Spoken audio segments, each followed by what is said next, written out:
Welcome, everyone. Welcome to this online Institute of Commonwealth Studies global conference on media freedom in the Commonwealth. The usual protocols, which I'm sure you'll be very used to now using Zoom.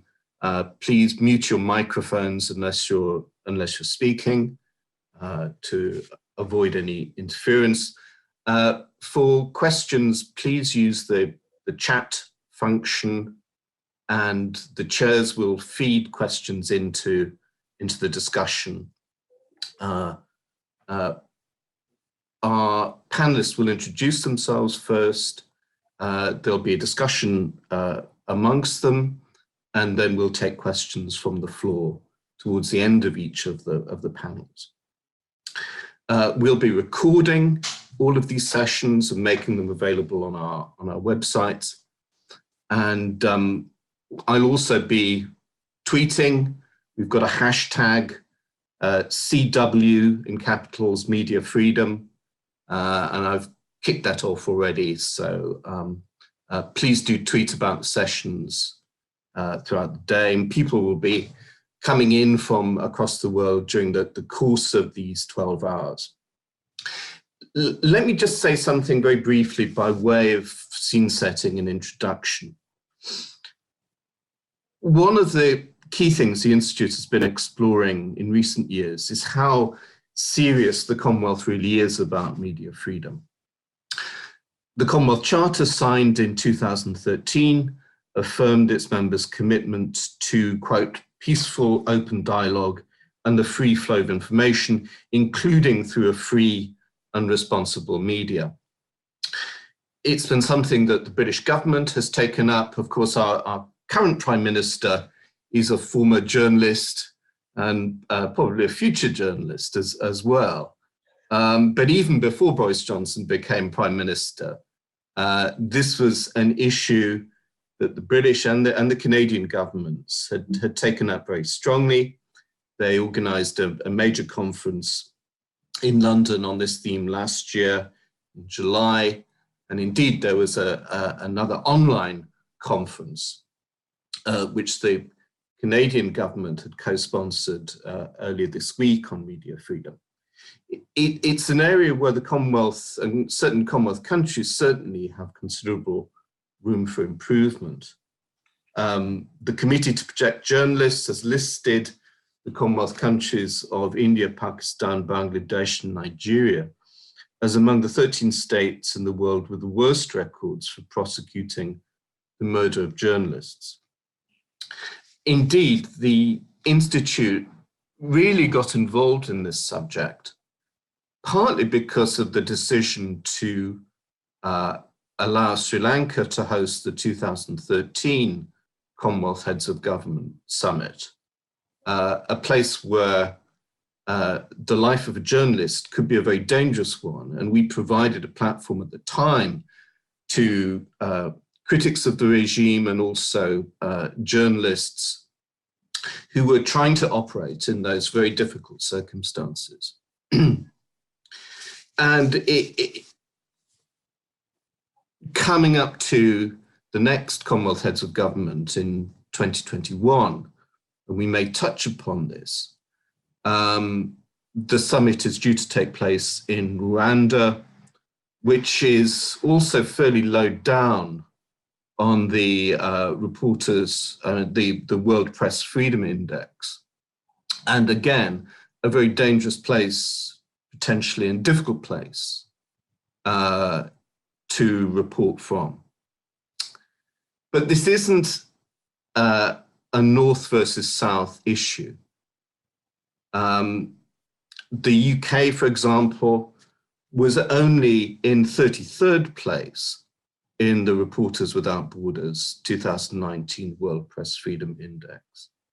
Above it, at 27th place, was Ghana, which has made important strides towards removing restrictions on press freedom since the 1990s.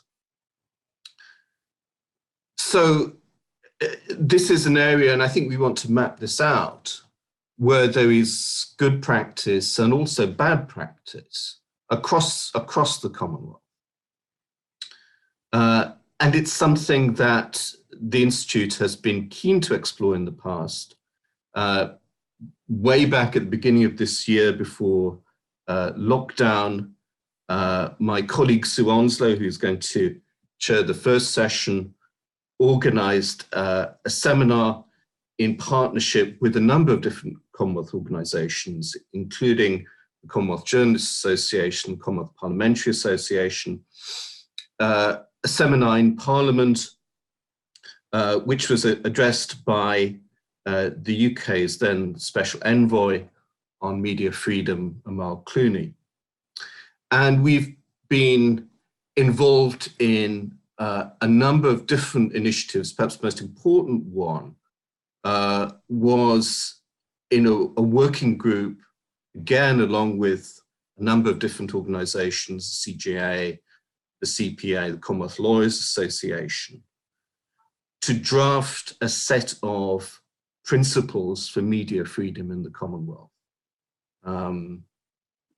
This document was developed in 2018, and we're still talking with organizations, talking with the Commonwealth, with a view to having those principles officially adopted.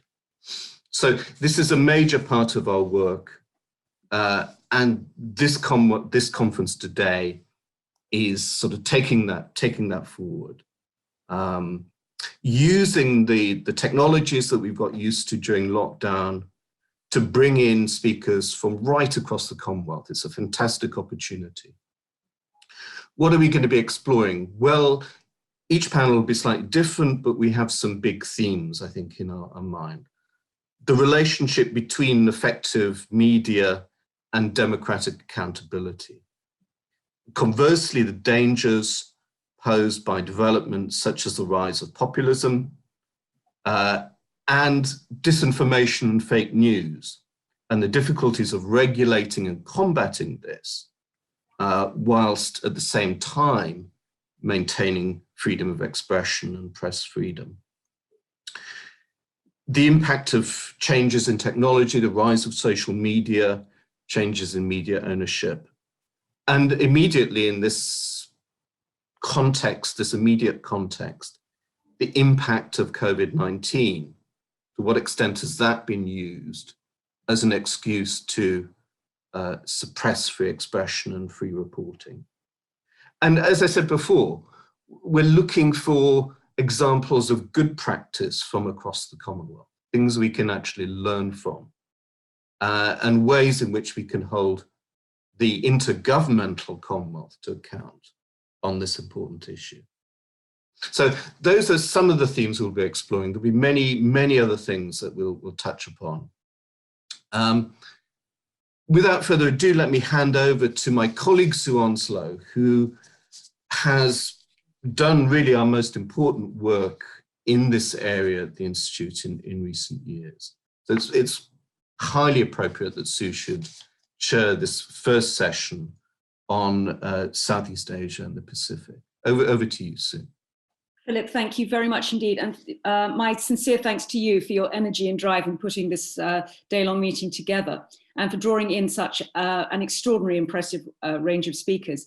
It's my great pleasure to chair this first session on media freedom and the threats to that media freedom in the Asia-Pacific region. And it gives me particular pleasure to welcome as our speakers, two luminaries with extraordinary experience in journalism and in advocacy in the Asia-Pacific, Professor David Roby, the director of the Pacific Media Center at Auckland University of Technology, and also Professor Peter Grest, Australian-born journalist, author, media freedom activist, and academic. The list goes on of his achievements and his current realm and role of activities, as it does with David. Philip has asked for the speaker. I'm so sorry, just to intervene for a moment. We have Cedric also join in. So just to let you know that he's just joined us. So just letting you know. Fantastic. Kira, thank you very much indeed. Thank you. Cedric, welcome to, Hello, yes, I'm sorry. welcome to Cedric Alviani, the Asia Reporters Without Borders Bureau Chief. We're delighted that you're able to join us as well. So we have our three speakers. We have our quorum. This is terrific.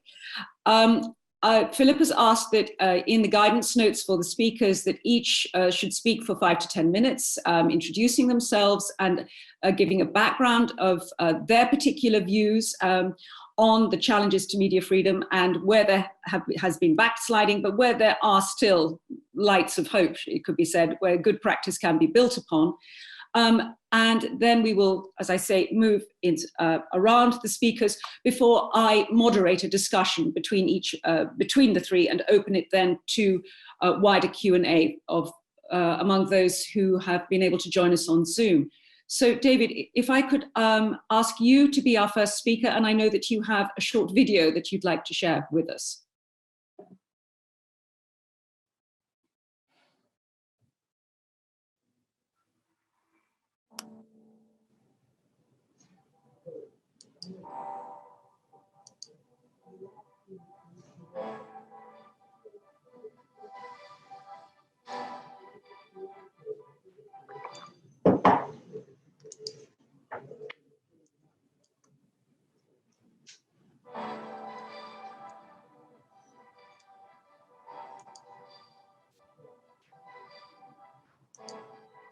Crossing borders is a military-backed regime. It's a massive human-loving tragedy. And it's a tremendous opportunity for our students here at AUC. And this morning it was full of people, as well as the 15 Pacific Island leaders. This is about what is happening now. We also took the time to look outside the election buzz. Videos like this one really get reported in newspapers. It's not about being part of Indonesia as being independent, but it's about the truth. Really logical that a journal devoted to Pacific media should come out of a centre which devotes so much energy to researching and writing about Pacific media. It's clearly saying in every page that you look at that freedom applies to everybody, everywhere. We're teetering on the edge of a time of great change. Voilà le pays paradisiaque de la Nouvelle-Calédonie de demain. Voilà les futures routes des foreurs. It's very important that we have organisations like the Pacific Media Centre around because there's often not a lot of funding for Pacific projects, but also to have expertise and that idea of supporting what's going on. This is our history. This is some of the best stories of activism in New Zealand. There aren't particularly people in major leadership positions. I think it's important that if you have a voice, you should use it. Here in the Pacific, climate change is a very real and dangerous threat and something that's affecting us. One of the things that I loved about working under the Pacific Media Centre was it's such a hub of information for the Asia-Pacific region. They also taught me a lot about the Indian and hard-hitting issues that are happening in the Pacific that nobody knows about globally. I owe a lot to PJR, PMC, and David Adele.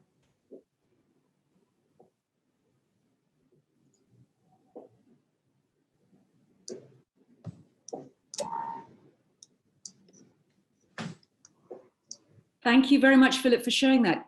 David, I believe your microphone is still muted.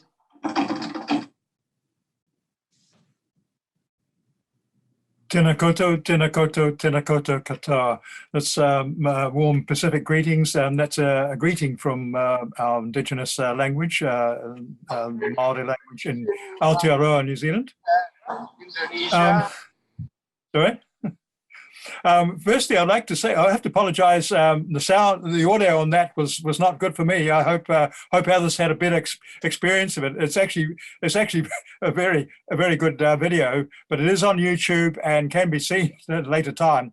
But just a little bit of background about that. It was actually made by one of our postgraduate students, Sasha Rexono, lived all her life in New Zealand, but originally from Indonesia. And she made that as a project. So essentially, my background is that I'm the director of the Pacific Media Centre, and it was set up in 2007 by my university to perform a number of roles, which is about providing media outlets for our postgraduate students. And it's also played a role in media freedom since we started in 2007. We run a project called Pacific Media Watch, and great to see you there, Cedric, but we work a lot with Reporters Without Borders, RSF, particularly with Daniel Bastar. That's where our collaboration, am I just getting an impression, are you hearing me okay? Yes, you're coming through loud and clear to me. Okay, good. Okay, good. Thanks so much. Yes. So anyway, so that's one of our areas, but we actually do a lot of publications in the region. We publish Pacific Journalism Review, for example. Should I be putting on full screen here, or what? Should I be putting on full screen? No, is that okay? That's fine. I can add that. Yes. Don't worry. So that was our most recent edition in July this year. And it was in collaboration with the Melanesian Media Freedom Forum, which is a new advocacy group started last year with the backing of the Griffith University in Brisbane. And Peter was at that conference as well. And I spoke from Indonesia. But we did this as a partnership and published a number of the articles and papers out of this conference. So that's what the journal is quite a sort of commitment to media freedom issues. We run several websites, the Asia Pacific Report, Pacific Media Watch, which is www.pacmediawatch@aet.ac.nz. That's where most of our media freedom articles and videos and so on get published. And we have a couple of other websites and so on as well. But essentially, it's a commitment to the region. We work a lot with Pacific media organizations and advocacy groups around the region. And we also do some work in the Asia region, particularly Southeast Asia, Philippines, and Indonesia, partly because Indonesia shares a border with Papua New Guinea, the largest and biggest country in the Pacific, and so on. And also the two provinces that adjoin Papua New Guinea are Papua and West Papua. And they are key issues for the small Pacific countries about media freedom issues. So although they're not Commonwealth, the Commonwealth countries of the region regard the issue of West Papua as highly important. Perhaps more about that later on. So these are some of the issues that we address. Thank you very much, and look forward to continuing on with this panel. David, thank you very much indeed for that very brief summary of your work in terms of education, media and advocacy. Peter, if I could invite you please to be our next speaker. You need to unmute your microphone, please. Thank you. Thank you very much, Sue, and thanks for the introduction. So my role really as a professor at the University of Queensland has followed on from my time in Egypt. Before Egypt, I'm most famous, I suppose, notorious perhaps for being arrested in Cairo back in 2013 and being charged with terrorism, charged and convicted on terrorism offences. When I got out of Egypt, a lot of my thinking was, a lot of what I was doing was reflecting on what happened to us. And I came to the conclusion that we had been imprisoned because of the way in which the government in Egypt had taken loosely framed national security legislation, anti-terrorism laws, which on paper seemed to be fairly standard, and weaponized that legislation, used it to come after journalism that was uncomfortable. They'd interpreted the definition of terrorism so broadly that it meant anything that challenged the integrity of the state. And that meant any reporting that involved the opposition, who the government had taken to labeling as terrorists. And so when I looked at that, I started to realize that what was happening was what happened to us in Egypt was a particularly egregious example of the kinds of things that we're seeing taking place all over the world, not just in authoritarian regimes like Egypt or Turkey or China, where journalists are being locked up with great impunity, but equally in more liberal Western democracies, including here in Australia. And so I've really I've set up a group called the Alliance for Journalist Freedom, which is focusing very much on advocacy here in Australia, trying to get our own laws updated.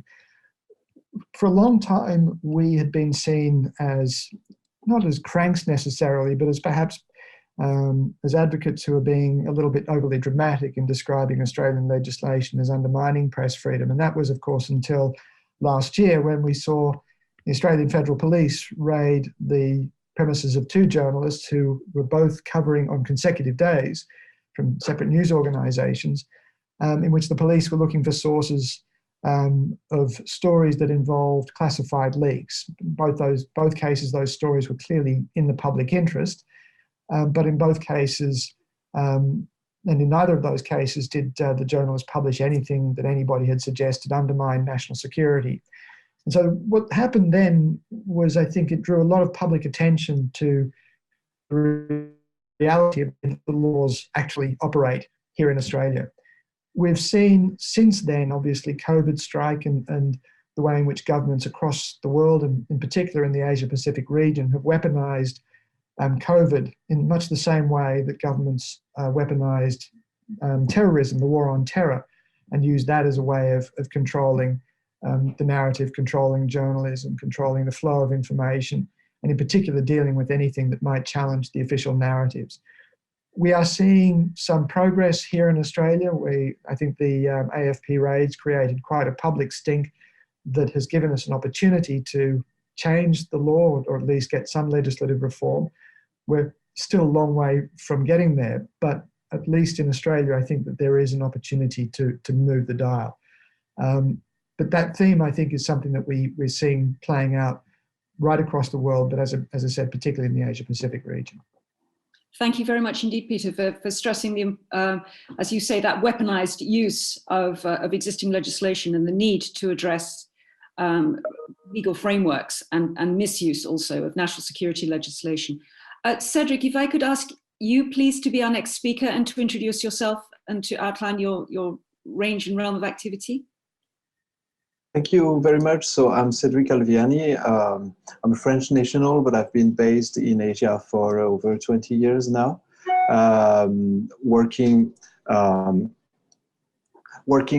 at the intersection of diplomacy, culture, and the media. And 4 years ago, I joined Reporters Without Borders, which is really exciting and thrilling.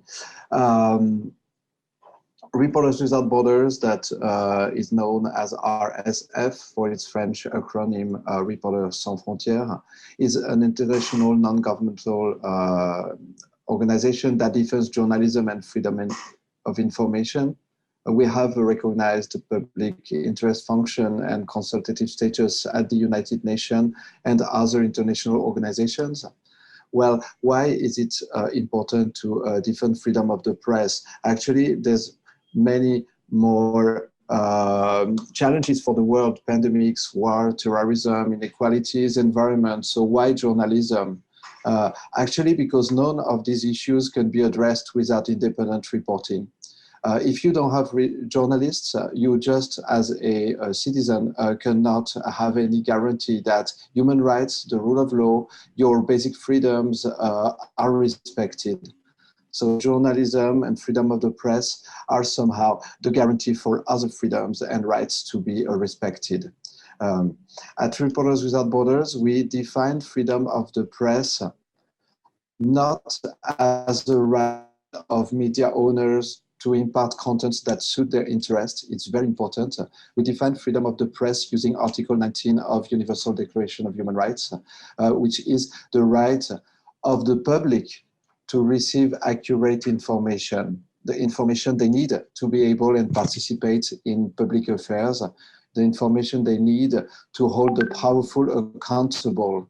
So this is a very important definition, because very often people mistake and believe freedom of the press does not request any regulation. Of course, I'm not talking about regulation restricting content, but I'm talking about regulation allowing journalists to be able and do their work properly without limitations. I cover the East Asia, our Taipei bureau.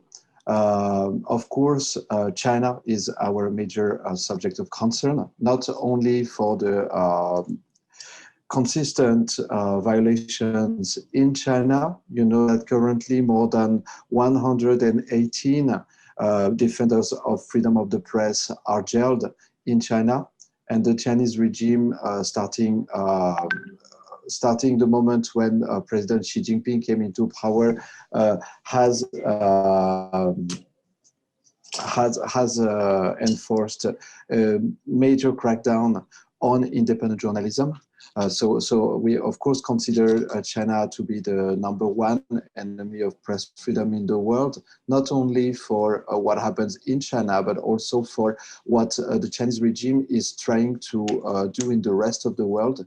We published last year a report called China's Pursuit of a New World Media Order that describes in 52 pages how the Chinese regime is trying to influence the narrative on itself in the international media, how it's using a lot of illegal methods to try and pressure on journalists, and how finally the Chinese regime is trying to modify the very definition of the world journalism so that it wouldn't be a tool for the citizens to hold the powerful accountable, but that it would be a tool for states to control their own development and somehow control the citizens.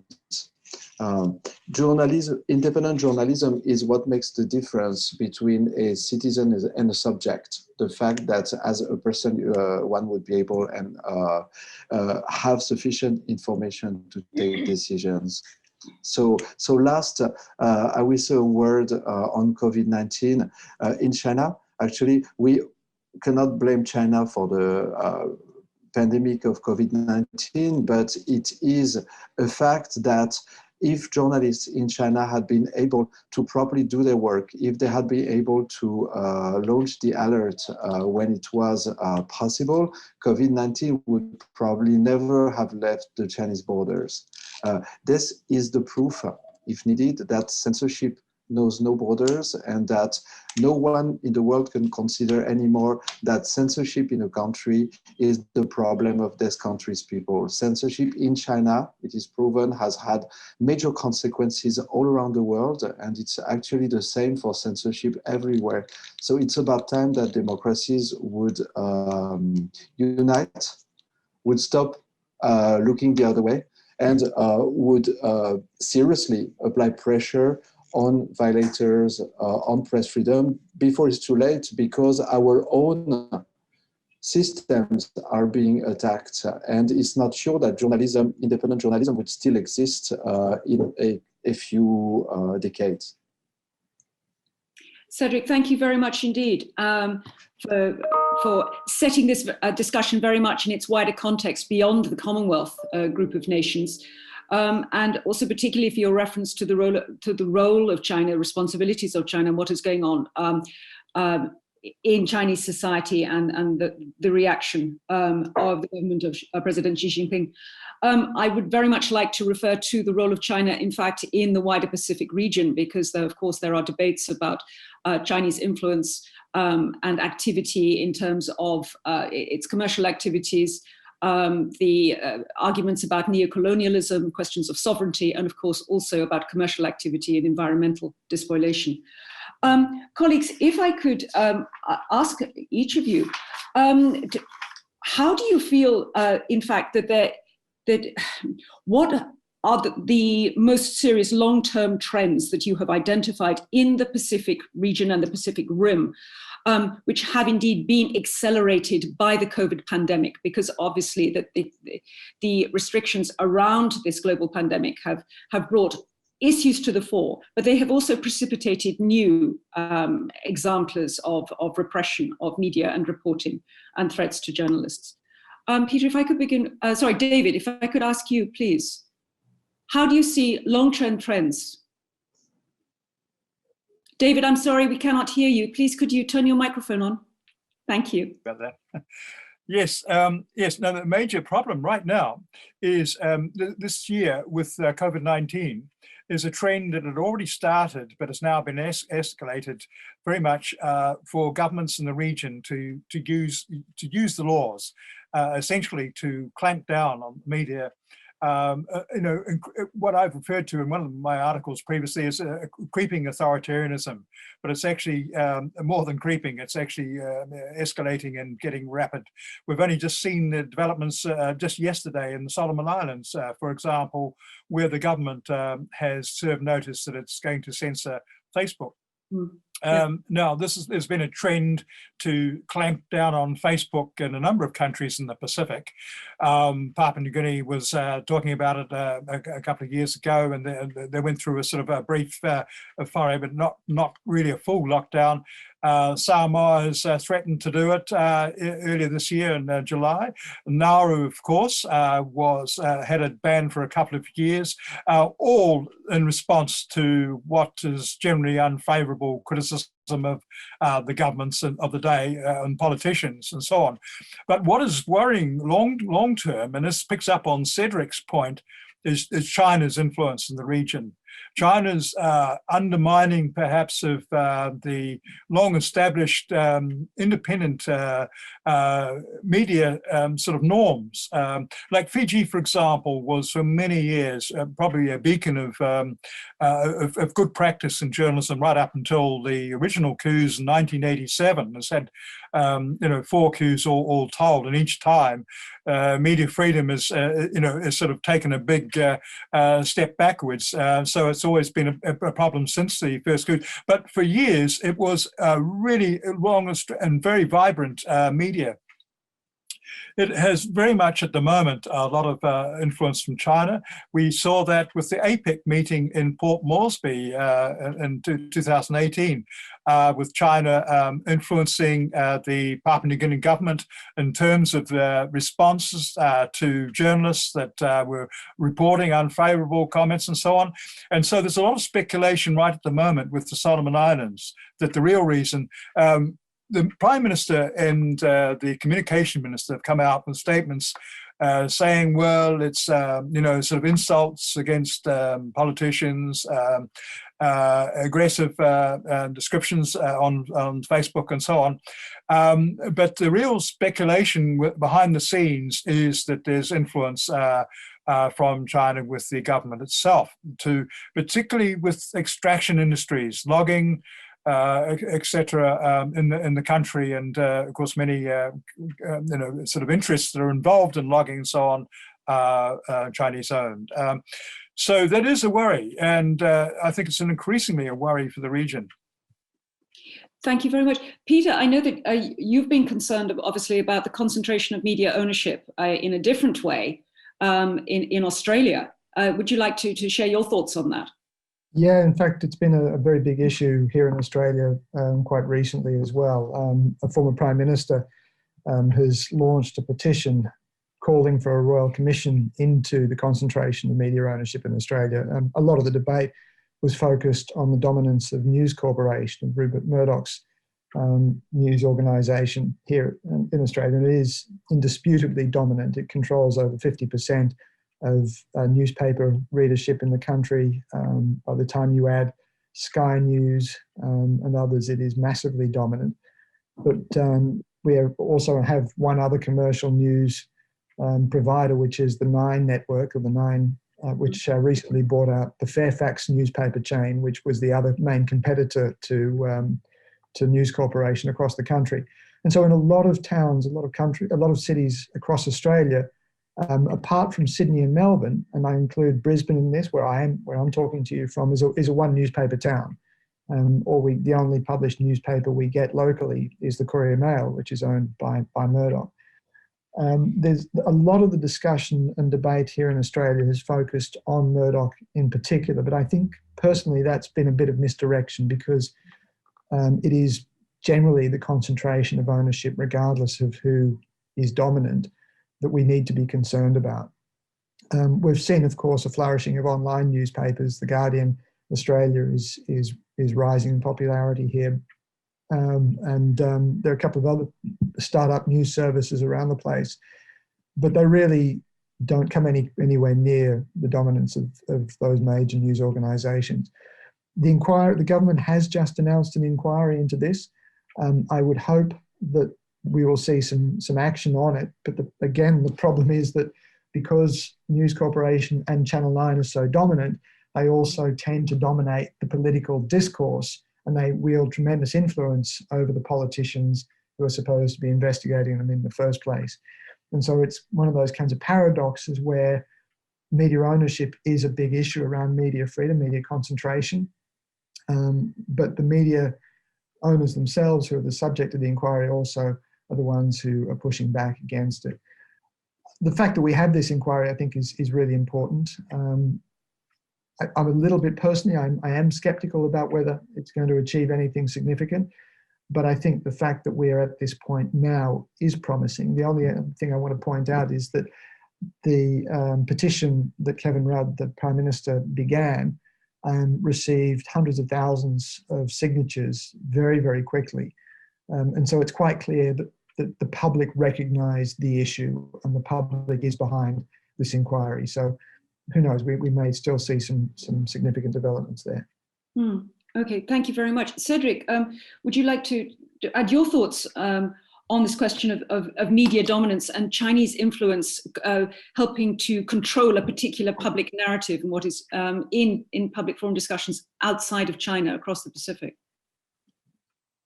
Yes, well, we studied that phenomenon in our report, and we have documented a lot of cases in which there has been some pressure applied on the media, and of course, because the Chinese global economic power has grown, so actually, and also because the Chinese regime is able to apply a huge direct pressure on Chinese companies. So, for example, let's call it the blackmail on advertising is very powerful.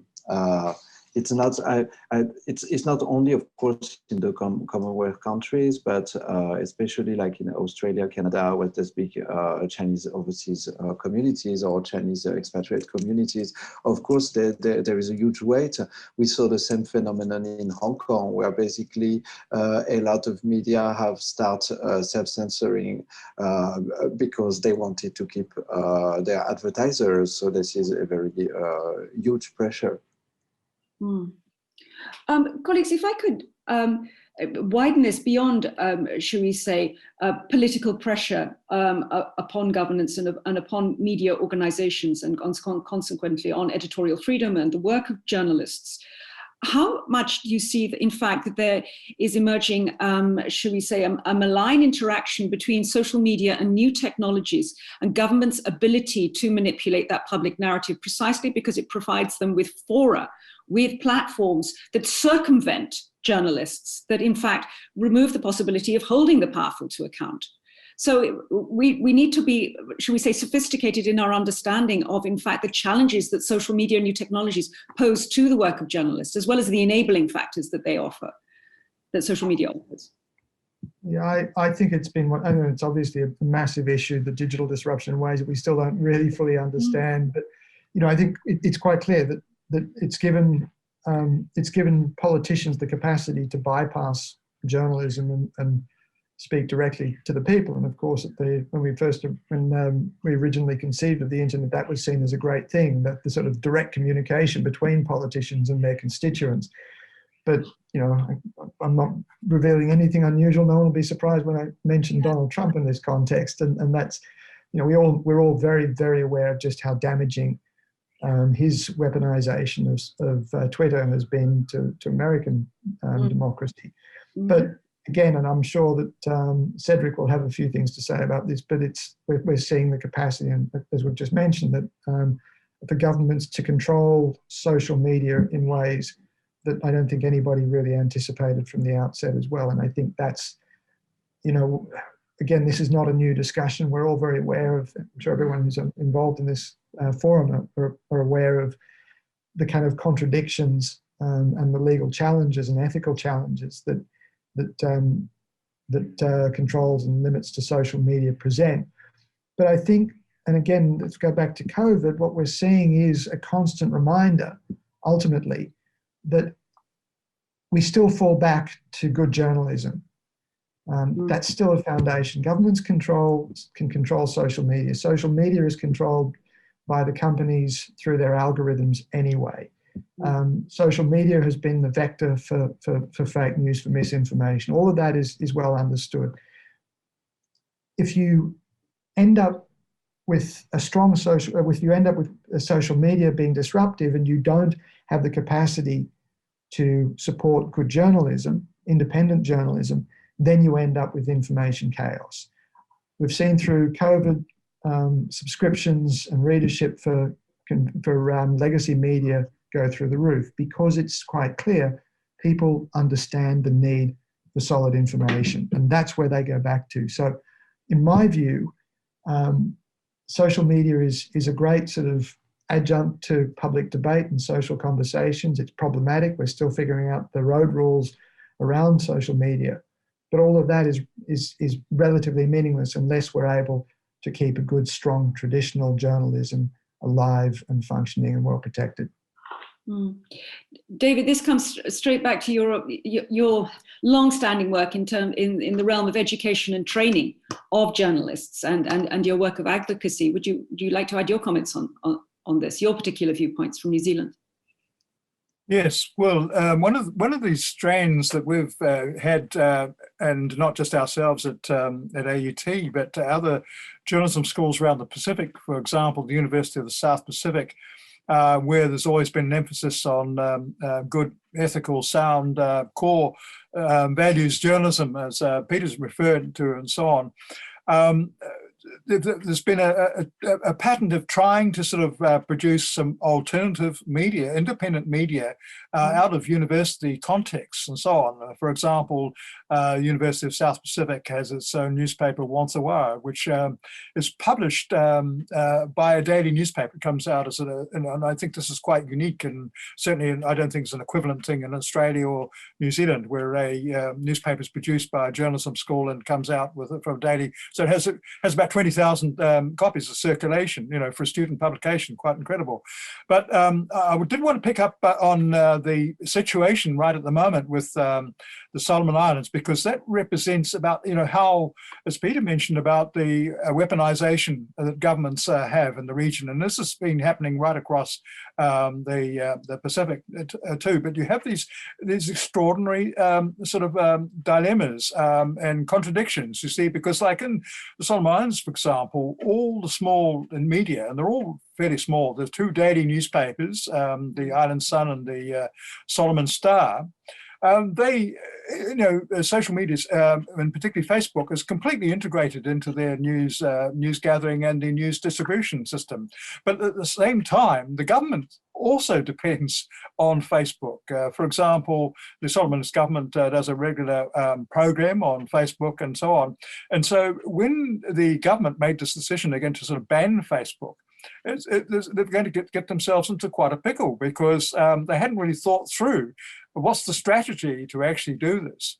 But politicians, by and large, throughout the Pacific, absolutely hate the media.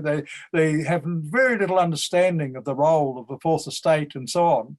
And so that's one of the challenges for journalism schools too, to constantly have debates and public fora where they generally try to invite politicians as much as possible, but it's actually extremely hard. It's sort of like pushing up against brick walls, because it seems that once politicians get into power in the region, they have no real respect for the media at all. So they look for any opportunity to gag the media or to bring in some new law that will simply curb things. And that's the cyber crime laws that have, we've had a rash of those now in the Pacific. Thank you very much indeed, David. Cedric, if I could ask you to comment on something that David's just referred to of alternative media. In other words, as a representation of good practice. I have a question here from William Horsley saying at the Global Media Freedom Conference hosted by Canada and indeed Botswana on Monday, Amal Clooney and her colleagues and it was a very impressive panel of legal experts, called for all 40 states that have signed the media pledge to act as champion nations by putting intense pressure on deviant governments. Whom do you see at Reporters Without Borders as champions in, indeed, the Pacific region? Do you see champions? Okay, well, there are actually, if we could refer to the Reporters Without Borders East Asia, we could refer to the Reporters Without Borders World Press Freedom Index that we publish every year. Absolutely. I'm going to... And I have that in front of me with my listings. With New Zealand. You have it in hand, so actually, you could tell me because I don't have all figures. Okay, well, we have Samoa ranked at 21, Australia 26. I apologize, I should have begun with New Zealand at 9. Going down to New Zealand. and Brunei at 152, and Singapore at 158 and dropping. Yeah, I would say, a few general things. Yeah, New Zealand, I'm looking at the map that is on my wall, and New Zealand is the champion. Actually, it's in the white category that is reducing year after year, and actually we just have a few North Europe countries and Costa Rica and New Zealand, and that's all for the whole world. And Portugal, okay, that is not exactly the north of Europe. So that's all of the champions we have for democracy. So I would say definitely New Zealand for the Asia Pacific region. Now, this is exactly the problem. The problem of press freedom does not come from authoritarian countries. It doesn't come from China. It comes from the fact democracies let them behave like they do. Democracies have been lenient for a very long time for, let's say, like business as usual reason. So it's about time to recognize that without strong examples, we cannot expect countries that are like in the middle would choose systems that include press freedom. Human being is made so that when they are being given power, they tend to try and keep this power and abuse this power. So of course, no one in the world doing politics, doing business, doing whatever, wants an environment that they can't control, that poses threats. So of course, journalists are always somehow posing threat to someone. This is something important that must be integrated in democracies. This must be in the constitution, that this has to exist, but everyone doing their own business in some way is going to try and limit this threat posed by journalists. So it's very important that in democracies, every politician, every civil servant, every person from the civil society would very clearly defend journalists. When in the US, I think it was last year or 2 years ago, some journalist is assassinated by a crazy person, a gunman, you can't say that Donald Trump is for nothing, because when politicians keep insulting, attacking journalists all year long, they are somehow responsible when some people go into violent action against journalists. So this is very important that democracies would realize. Regarding exemplarity, there's a lot to say, because honestly, since the media exist, they have never been exemplar. Actually, let's say in the old times of printed media, like the media didn't have so much investigative journalism. The media were mostly doing the same job as Facebook is doing currently. You had classifieds, you had games, you had comics, you had a lot of things on the media. So currently, that the social media have taken away all this from the traditional media. This is a good opportunity actually for the traditional media to focus on what the public really needs them for, which is investigative journalism. And indeed, I'm taking again the example of Hong Kong because Hong Kong people, like residents, really feel a threat on their media environment for years. And they actually have started to support crowdfunded media that really focus on investigative journalism, really focus on things that are not being covered by the other media. And this works very well. And somehow, like, you own your own media. If you don't trust this media anymore, you stop paying the subscription. This is a very powerful tool for the citizens. It might be as powerful as casting a ballot, for example. So these are this is somehow a little bit positive, but it's very important that democracies would become an exemplary of press freedom, which requests action, because most let's say like developed country democracy have problems. There's very few of them actually have an enforcement of press freedom, editorial independence that we can consider as good. So can I just add some very quick comments here? I think it's a fantastic call from Mark Looney and the colleagues in that conference on Monday. I agree absolutely that we need those champions, but I'm particularly disappointed with Australia and the fact that we haven't been the champions that we should have been. Australia has no constitutional or legal protection for press freedom. We have some of the most draconian national security laws in the world, not just in our region. And Australia has, I think, signally failed to exercise its moral authority in the region, particularly because we've seen so much backsliding on all sorts of issues. And I'm particularly concerned about that. That's one of the reasons why we've been pushing the Australian government to sort out its own legislation so that it has an example, that it can act as an exemplar, but also to exercise its own influence, its regional influence on neighbouring states who are similarly backsliding. We've been trying to make the point that this is in Australia's national security interests, because if we see a deterioration of democracy continue, then we're going to see more coups, more military dictatorships, we're going to see more refugees, we're going to see economies undermined, and Australia will end up in a neighbourhood that's far more unstable than we've seen it for quite some time. And so we've been trying to make that point. I am very disappointed that we haven't had more traction than we've been getting lately. How do you identify the particular blockages to traction? Is it a lack of political will? Is it because there are the multiplicity of other political distractions? So, I think there is a certain lack of political will. I also think that there isn't the same commitment to pushing democratic values with the current government, and I think that's been a real problem for us. The government tends to take a fairly hands-off approach to its neighbours. It may feel diplomatically that it has its advantages. The Australian government talks a lot about self-determination, but I think that I think the failure to really take the lead on this has been broadly problematic. David, would you like to add your thoughts on this, please? Yes, well, I also would like, in the same context, that following on from Cedric's comments about New Zealand, and while I feel delighted we're in the top 10, so to speak, quote unquote, I do have a word of warning about it, you see, because we have a similar situation to Australia with the concentration of ownership.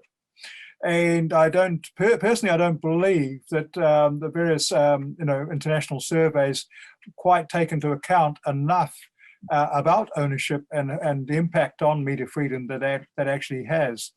We were essentially, the core media in the country is foreign owned up until recently, and we had this extraordinary situation with the Fairfax. The Stuff media organisation in New Zealand was part of the Fairfax empire, and that was being basically sort of going to be sold off. And the chief executive of Stuff actually made a bid. There's a lot of publicity about it, bought the entire company for $1, but really, in fact, they took on all the debts and so on as well.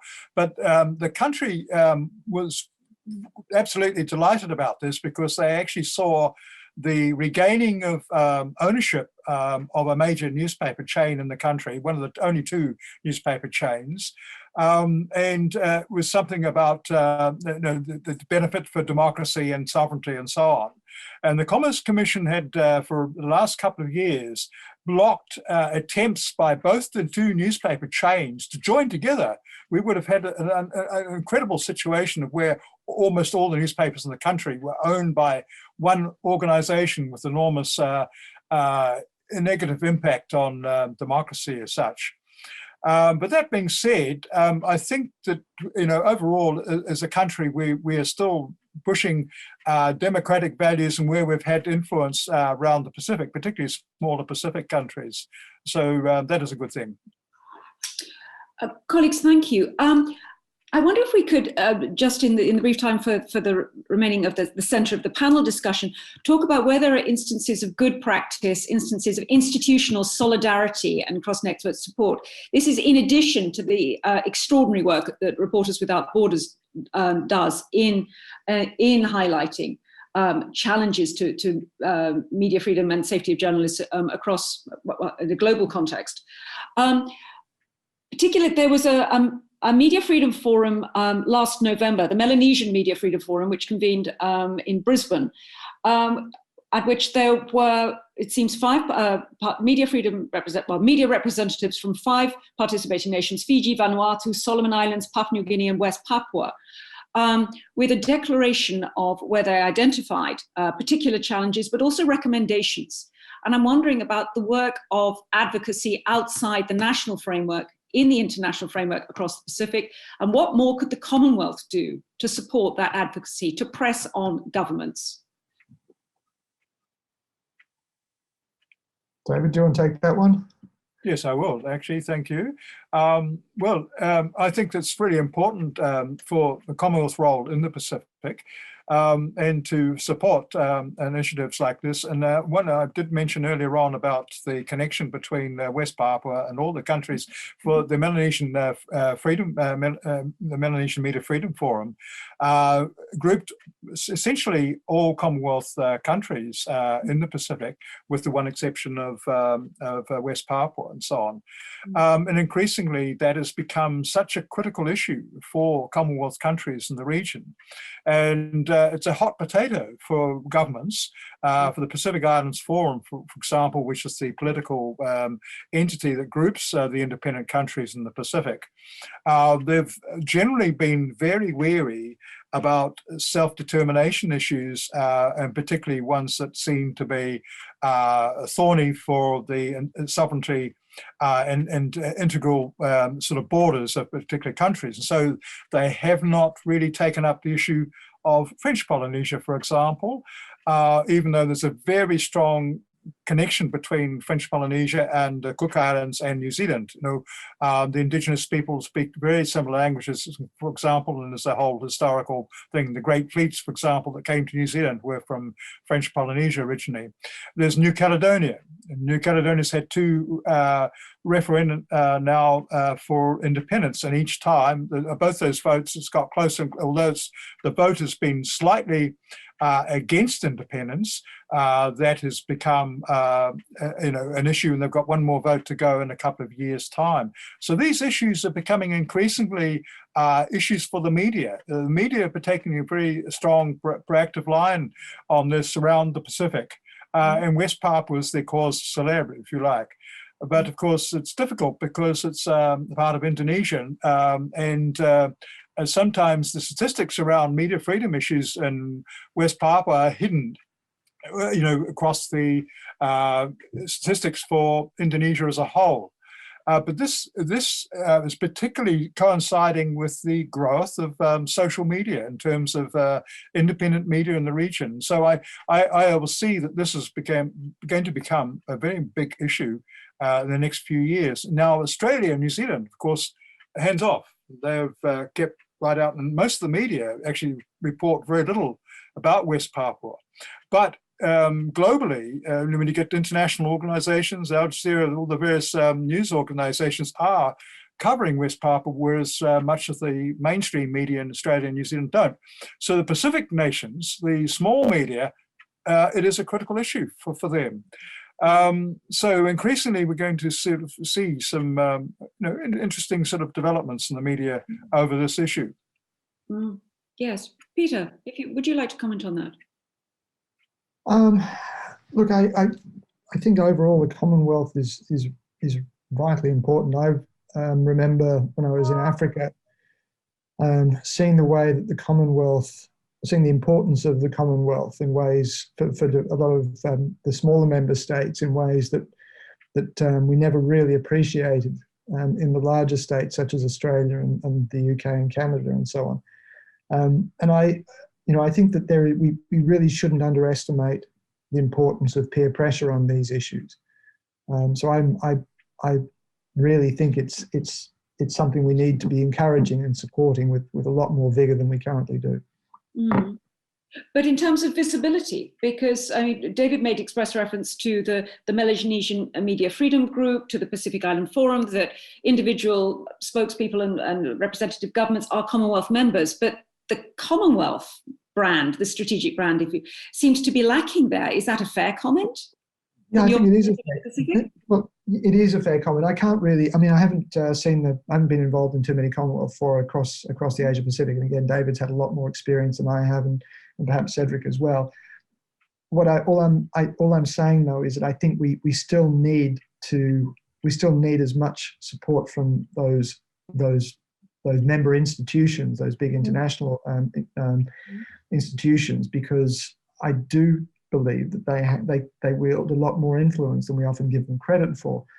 That doesn't mean that I think that the Commonwealth has been doing a good job. Clearly it hasn't.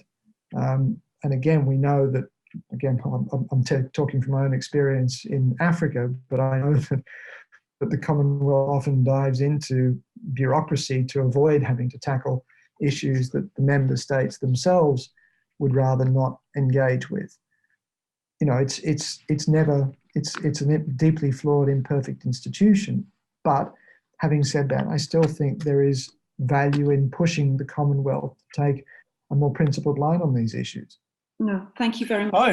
I do think too that the Commonwealth brand was probably stronger in the 90s, certainly within groups that promoted democracy and media issues around the region. I think of the Commonwealth Journalists Association, and particularly an independent news service called Gemini. Yes. Which for a long time was quite involvement with that and so on, and I thought it was ideal for small media all around the Pacific and across Africa and so on as well, in Asia, and it had its time. But as a result of that the efforts of that news agency and the contributors to it, I think it had quite an influence on very small countries in the Commonwealth in terms of getting something like a consensus on quite a lot of issues. Mm. Cedric, your thoughts, please. Yeah, well, it's a bit wider because, as you know, I'm not a specialist of Commonwealth, but where does the global problem come from? Well, first, the media were never an exemplary, as I mentioned before, but also the internet has totally changed the deal with the media. All the problem of disinformation comes from the fact that people, like the public, doesn't trust the traditional media.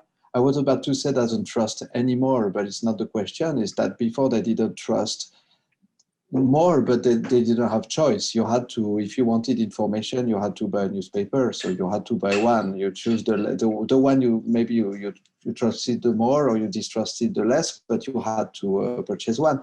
Nowadays, you receive a flow of stuff. And the problem is that the public doesn't think that what they receive separately from the traditional media is of a lesser quality.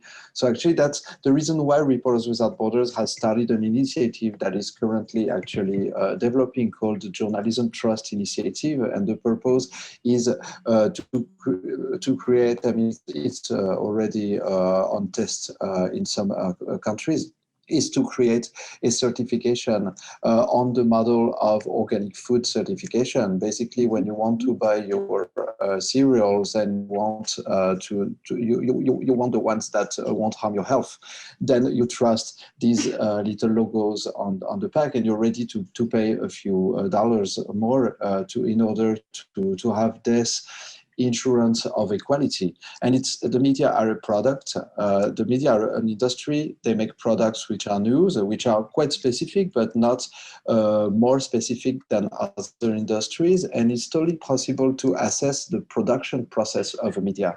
Another major problem is that in the past years, you can make more money by spreading I wouldn't say disinformation, but by spreading invented news than by spreading serious news, because of course serious news are not that sensational. They request a lot of team, they request trained professionals to write them. So if you write whatever you want, like clickbait style news, you have much more chance to make money out of it. So the idea with the JTI project is that the social media, the idea is to provide benefits to the media that are transparent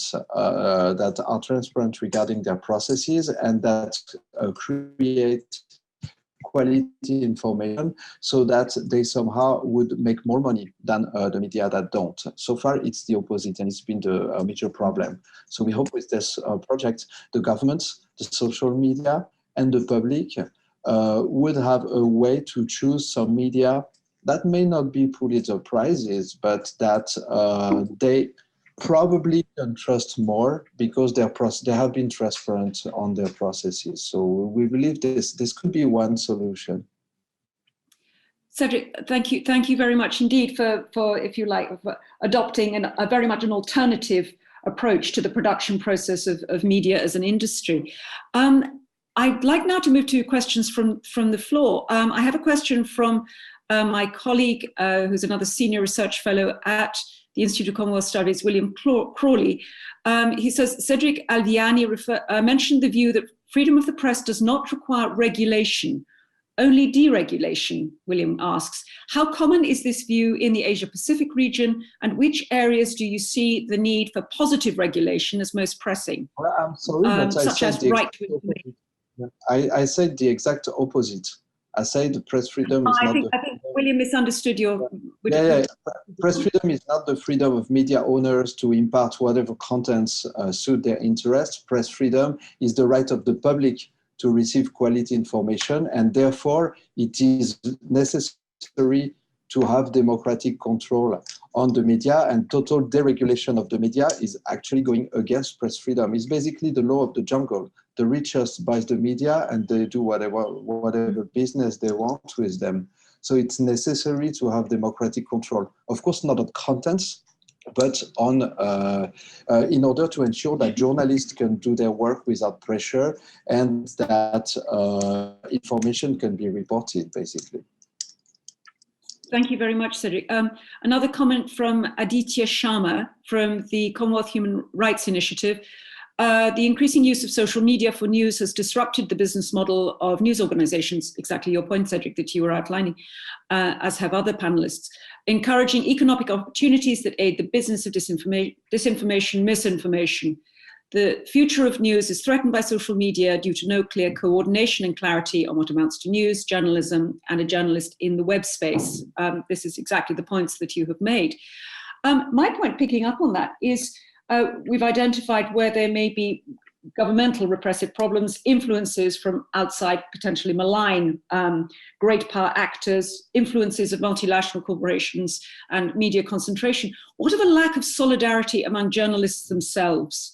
This was, after all, the motive force behind the work of the director of the CHRI, Dr. Sanjoy Hazarika, in setting up Sandan as a solidarity network across South Asia.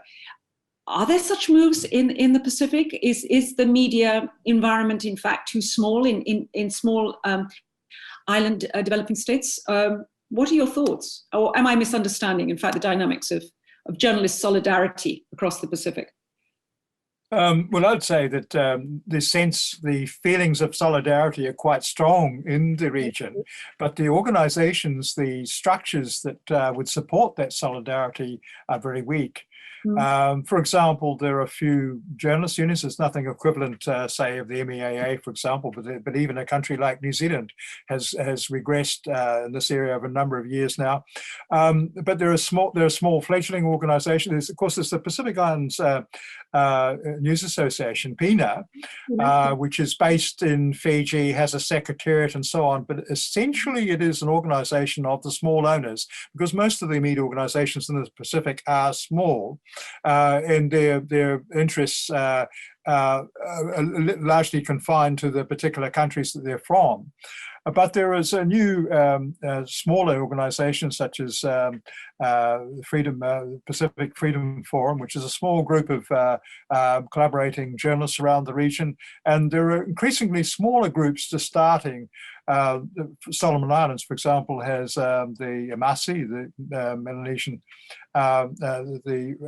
organization that's based in Solomons. And so there's a fairly strong collaboration, I would say, between all these groups, but without a great deal of political clout. And increasingly when you've got, sorry? I was going to say, David, that's been really more professional solidarity rather than political solidarity. And Yes, there's no political strength, and particularly when you've got governments that are systematically, I think, embarking on these methods of borrowing from each other about using legal methods to censor and to gag the media, and not only borrowing from each other, but they're following countries where Singapore, for example, Malaysia before, and so on, where they've adopted legal moves to put a gag on media, and it's very difficult for small groups across the Pacific to be able to contest this. Mm-hmm. Peter, do you want to add to that, or did you feel that? No, I agree with David, and again, Cedric might have some thoughts on other parts of Asia, but we certainly don't see much solidarity, so much sort of political solidarity. And I think this is the key. I've worked with a lot of my colleagues in Europe, my old BBC colleagues and Al Jazeera colleagues across Europe and North America, and I've seen how well organized media organizations, media advocacy groups are across borders in Europe and North America. And I'm painfully aware of how lacking there is any kind of similar organizational solidarity in Asia Pacific. Now, again, I know Cedric is based in Asia, and I know that the CPJ has an office. But broadly speaking, whenever I've been to media freedom event or media events in the region, I've been struck by how little international collaboration there has been in political terms between news organizations, journalist groups across boundaries. And I think that's a very serious weakness. It's something that my organization, the Alliance for Journalist Freedom, is looking at trying to address, but we're really on the very early stages of that now. Yeah, if I may complete what we say is totally right, and actually I believe it reflects the status of journalists. I mean, we cannot blame journalists for this, because in many cases they are the victims of an environment in which they are unwelcome. They are under big pressure. They strive just to survive, basically, and pay the rent at the end of the month. If they quit the newspaper they work for, the media outlet they work for, because they disagree with, the pressure they receive, they probably will have to enter another media that will give them the same pressure. And actually, what I could notice is that when there is no strong media organizations, it's usually because journalists are too weak. They are weak in their media, and they do not feel strong enough to unite and fight for this. So I believe they need some support from the citizens. If they don't feel that support, it's very hard for them to do anything, basically. No, thank you. There are a number of comments from the floor. I'm apologizing, I'm scrolling through the chat function, please excuse me. Could the panel comment on Chinese influence on elections and the extractive industries policy in small states, the SIDS? I'm aware, of course, that there are due to be 4 elections in 2021 across the Pacific in Samoa, Tonga, Solomon Islands. I apologize, that's 3. To what extent are these issues actually merely continuing to be played out in the election campaigns, or are there particularly critical points which you believe to be at play at the time of elections across the Pacific? Well, in the case of Solomon Islands, as the major thing is the extraction industries, particularly logging and so on. And China has major interests in the country as a result. But it's also in play in Samoa and also in Tonga. And Tonga is a major aid projects that have, there was rebuilding of the capital after riots many years ago. So all three countries are beholden to China in many respects. And increasingly, it's accepted that that influence on the media very much so, and leading up to elections. And we saw it in the elections in Papua New Guinea as well, and last year, and also in Fiji in 2018. There's certainly definitely some influence then too.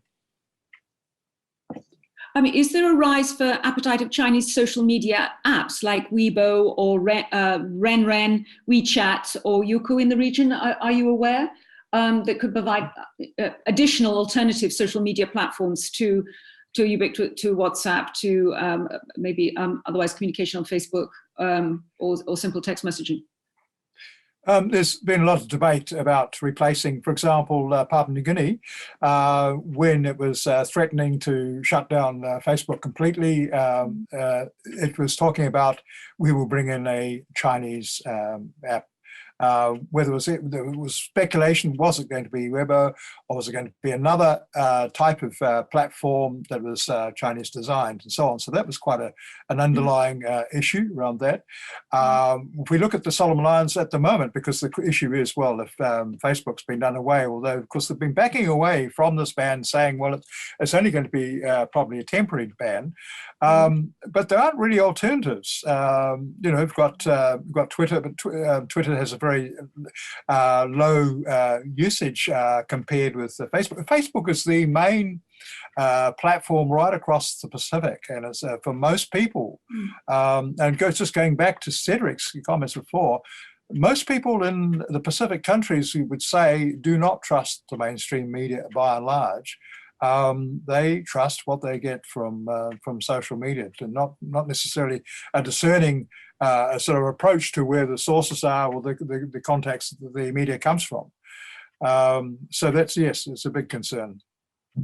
William Crawley picks up on this point that you've touched on repeatedly about social media being given credibility as a source of news and opinion when its spokesperson typically do not acknowledge their own names. And you've underlined this lack of social trust. Indeed, it would suggest in politicians and also in institutions and also in legacy media. David Page asks, are there examples in the area of successful online subscription-based news outlets which are offering an alternative to traditional media when they are succumbing to authoritarian pressures? Not really subscriptions at the moment. The Fiji Times, which is the largest newspaper in Fiji, for example, and probably the biggest circulation newspaper in the Pacific, in any Pacific country, they actually imposed a sort of a payment online to access their website, and then they dropped it after a while. It just wasn't really working. I think basically the scale is just too small for it to have been effective. But certainly in terms of business models, all of the media across the Pacific depend very much on the revenue that they get from Google and Facebook and so on, from advertising. But not subscription based. And how much of that is also government advertising as well, which is also... Well, then you get situations like in Fiji, for example, you have two daily newspapers. I mentioned the Fiji Times, but there's also the Fiji Sun. Now, the Fiji Sun has a monopoly on government advertising. There's a major issue around that because the Fiji Sun is perceived to be a mouthpiece of the government. And the Fiji Times, which was previously owned by Murdoch, is seen to be a much more independent newspaper. But they're hamstrung by not getting government advertising. It's pretty important. One moment, I'm just going to go through the colleague. There was a note by William Horsley, point of information. The Commonwealth was asked by UNESCO to join a task force of intergovernmental organisations to support UNESCO's plan of action for media freedom. The Commonwealth Foundation will take part, but the Secretariat will not. So the Commonwealth is on the first step of a soft network committed to compliance with international norms on media freedom. Peer pressure is necessary but not sufficient force for improvement. A trenchant comment from William Horsley. In terms of going back to the points that we had made at the start about the role of advocacy, education, training, alternative structures, working through institutions, how much does it all come back to governments and political will? This is the most important hill to climb. And it was identified, I would argue, in the publication of the second report by the high-level legal panel on Monday, which addressed the Charter of Rights that journalists could expect, and the responsibilities of host governments, but also the responsibilities of home governments in supporting their journalists working overseas.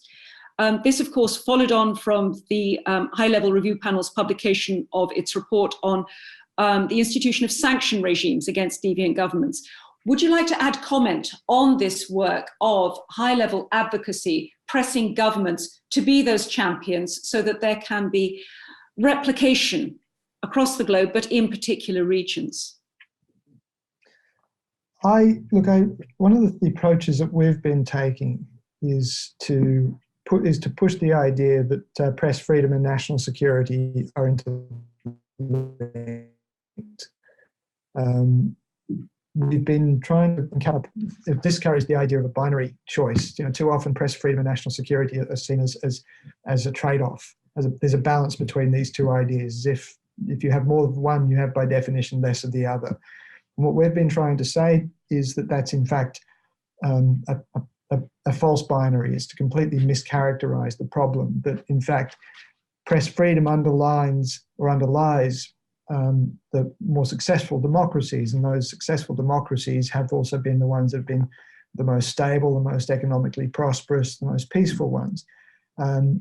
Press freedom is invariably a key part of those systems, and so if in trying to keep us, the ensuring press freedom actually is a part of keeping the system healthy.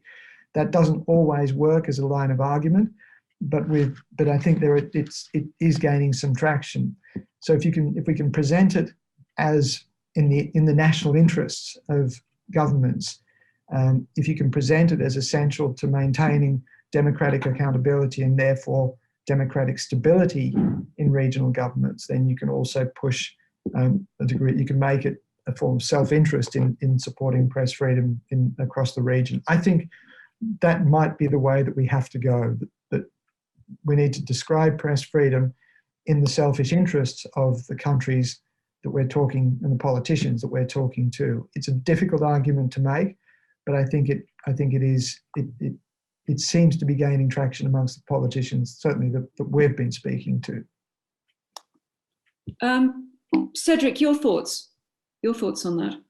I totally agree. We actually have problem with the wording. First, press freedom is being confused with freedom of expression.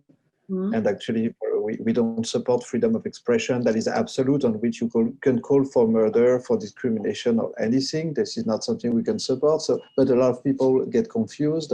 Also, they get confused with the fact that press freedom is the freedom of the media to publish what they want. As I mentioned earlier, this is also a problem, because some people would say, I don't care to support the freedom of such a poor quality press.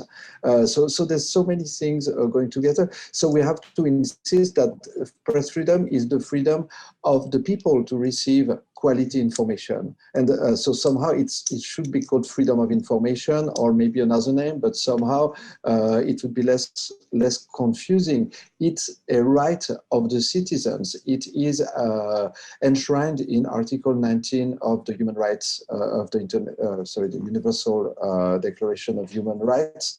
So I believe we should start from this basis, and politicians will, or decision takers will only do this if it suits their interest. So I would say the public has to push for this. This is a right, and we have to push for our rights, because every other person basically has an interest to remove this right. Only the public needs a free press so they can hold the powerful content, so they can somehow have a control on the persons they have elected. They can have a control on the richest persons in their country, on the business owners. So somehow it's a call for the public to move. Of course, it's in the interest of the state too, because disinformation can pose a national security threat, and only journalists can debunk fake news before it has become viral. If journalists don't do their job properly, they are going to amplify fake news instead of debunking them. So, of course, it's a matter of national security, but I believe there is an important job of public education to do, and especially like starting from the youngest age, like teenagers. At the time, young people will have the right to vote and are becoming citizens. It's capital that they know that the only way for them to be a citizen and not a subject of the state is to be able and use the media as a tool for their own information. Cedric, thank you very much. David, right. Your thoughts?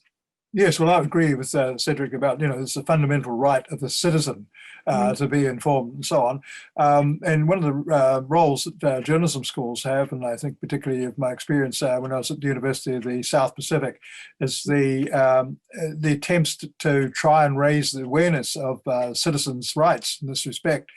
And one of the things you notice that in the Pacific every year, for example, Media Freedom Day, May the 3rd, which is every country in the Pacific treats this day as extraordinary and importantly.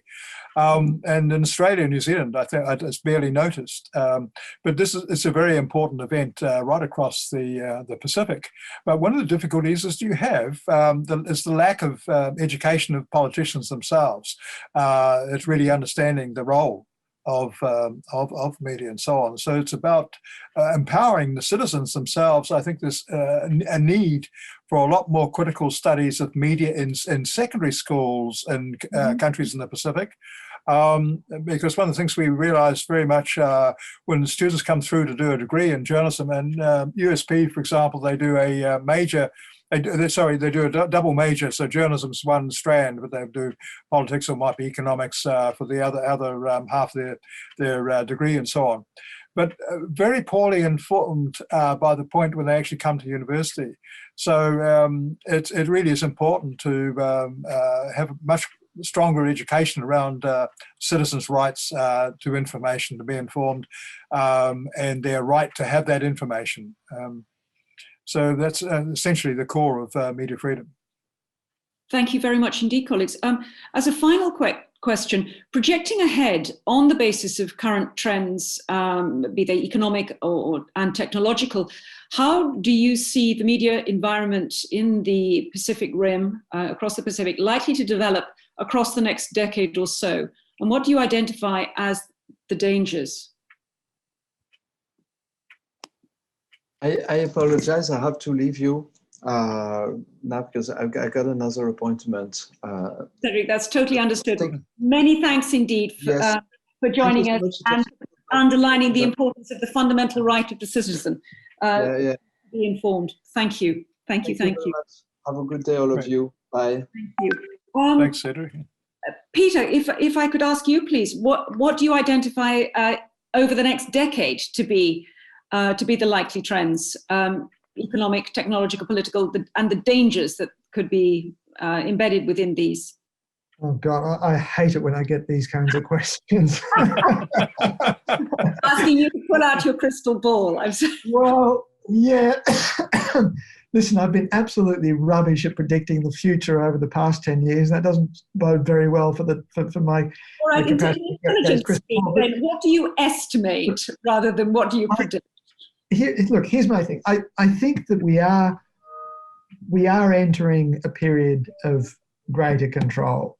I think social media and the pressures, or the way in which government is starting to leverage public frustration with fake news as a way of controlling both social media and the message means that we are going to see greater controls. I take Cedric's point that that unregulated media, completely unregulated media, isn't healthy. I mean, that's what we've seen with social media. It's become much more destructive than it has been positive, I think. We're starting to understand that.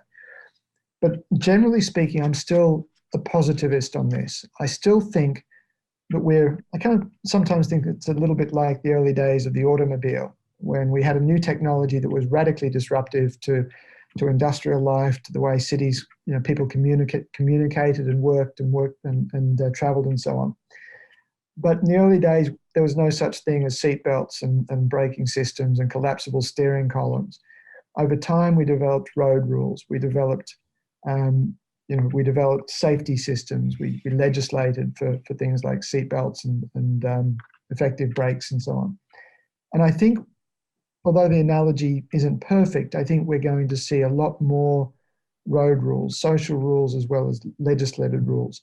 The challenge for us is to make sure that we maintain the best bits of social media and the best and genuine independence for journalists and journalism without sacrificing our capacity to communicate. I'm not going to make a bet as to which way it's going to go. We need to fight hard for it. But I'm pretty convinced that we will see a lot more regulation in the near future. Okay, and would that also include addressing regulation around, or rather legislation around sedition, defamation? Yes, and I'm deeply troubled by that trend.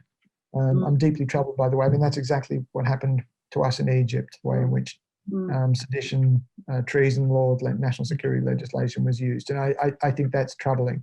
We need to understand that this is not the same as sedition or treason.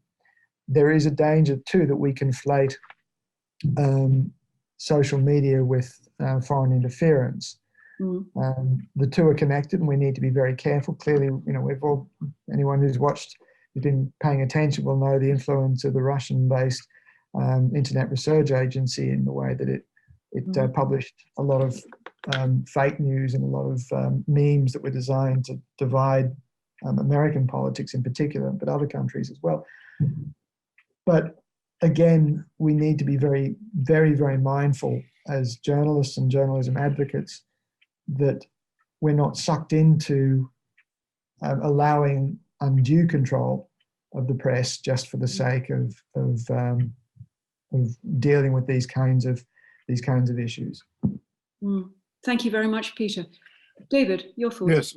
Well, I have a rather pessimistic view of the Pacific at the moment. I see what we're entering a period of contestation between China and US and Western countries and so on, which has a parallel with the period during the Cold War, with Soviet influences around the fringes of the Pacific and so on. And I see a steady erosion of principles of media freedom and so on. And I think there's some incredibly courageous journalists around the Pacific who are doing their best to struggle on. And they've looked to countries like Australia and New Zealand as the exemplars, if you like, of media freedom. And they see what's happened, particularly, I have to say, Peter, particularly in Australia. We have been spared, I think, the sort of more extreme versions of what's been happening in Australia. But from a journalist's perspective in the Pacific, they look to Australia and say, well, what the hell's happened here? That the erosion there in Australia, and they think, well, Australia was the example that, to the bulwark, if you like, for media freedom in the region. And increasingly, you've got the situation of corruption in the region. And I think the perception very strongly is that China's very much had an influence on that. And particularly the logging companies, the mining companies and so on, is, a steady erosion. And so it's hard to see glimmers of hope, although there are. I'd like to mention a few of them. I think the Vanuatu Daily Post, for example, in Port Vila in Vanuatu is one of the champions of media freedom at the moment in the region. And then you've got individual journalists such as Scott Dwighty in Papua New Guinea. He's a very senior editor on MTV, in fact, the major television network in Papua New Guinea. But he publishes his own blog, My Land, My Country. So people like that, they're doing some great things. But overall, it's a depressing time, I have to say. Mm. Well, Lord Black, who of course is chair of the Telegraph Group, made the comment that the battle over the public's right to accurate information has to be fought by every generation. So that there's certainly, as you said, you identify, there's a hard struggle ahead. Thank you very much indeed, colleagues. Many thanks indeed to those who've joined the audience. I hope that I feel that I've incorporated the comments. There are a number of links which are embedded in the chat, and also pointing, thank you very much, Anditya Sharma from CHRI for the points about Samden, and also 3 recommendations in the report from the high-level review panel of legal experts on media freedom, the Charter of Rights for Detained Journalists, the Code of Conduct for Detained Journalists by the host state, and the establishment of an international independent commission. We're enormously grateful for sharing your comments, for your wisdom, for drawing on your vast experience of journalism across the Pacific, and the particular challenges, the particular trends and developments that are manifest in small island developing states, and in Australia and also in New Zealand. We're very grateful for Cedric, who of course has also left, but in highlighting the trend of repressive legislation, the dangers of poorly phrased or vaguely phrased provisions, the possible misuse of power within media industry, authorities exercised by governments with excessive government interference and control, and the challenge to the media model across the Pacific, which of course is common across the globe with changing technologies. But we are delighted to have started off this discussion with such a high-level panel. So thank you very much indeed to you both. And I just am looking to my host, Philip. Yeah. I hope, yeah. Philip, thank you very much indeed for organising this. It's been a pleasure to chair it. And I'm now handing over to you. Well, thank you very much, Sue. And thank you, David and Peter, for your fantastic contributions. And to Cedric, who's left us. I've been madly taking notes. And I think that there are a series of points that are likely to be, coming up again through the course of the day. It'd be interesting to see how they resonate in different geographical contexts. So it's been great that we've been able to record this session as well, because I think the recording will be of tremendous value and interest to people around the world. And Sue, thank you so much for your expert sharing. Thank you all for your questions. We will resume again in approximately 1 hour, 25 minutes. So it's 11 o'clock GMT, when we have our session on South Asia, which Rita Payne will be chairing. So I hope you can all join us then, and we'll see you in a little while. But thank you all very much indeed.